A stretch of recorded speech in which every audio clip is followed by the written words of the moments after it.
सुलेखा। ये कहानी है गांव में रहने वाली एक छोटी सी लड़की की जिसका नाम सुलेखा था। पर सुलेखा को सब भोली बुलाया करते थे क्योंकि वो बचपन से ही बहुत ही कमज़ोर और अंडर कॉन्फिडेंट थी। ना किसी से ज़्यादा बात करने वाली, ना किसी से ज़्यादा मिलने जुलने वाली। और वो जब भी बात करती तो वो हकला के बात किया करती थी। इन सब कारणों से सुलेखा की माँ भी उसे पसंद नहीं करती थी क्योंकि बचपन से ही सुलेखा के चेहरे पर पॉक मार्क्स थे जिसकी वजह से किसी को वो सुंदर भी नहीं लगती थी। पर सुलेखा की माँ को पता था सुलेखा के रूप रंग की वजह से सुलेखा की शादी इतनी आसानी से नहीं हो पाएगी।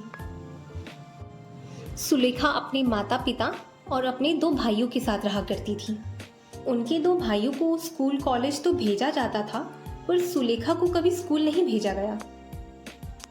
सुलेखा की माँ अक्सर सुलेखा को बहुत डांटा करती थी, हर बात पे रोका टोका करती थी। इस वजह से सुलेखा हमेशा डरी और सहमी रहती थी।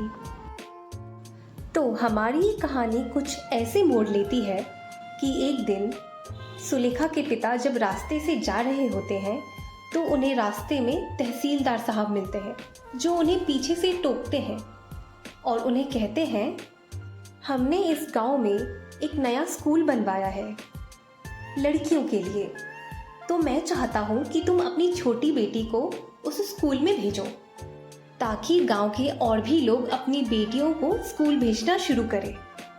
भोली के पिता कहते हैं कि आखिर मैं अपनी बेटी को स्कूल भेजूं? ये कैसे संभव है? मेरी तो नाक ही कट जाएगी। अब बेटियां भी स्कूल जाने लगेंगी।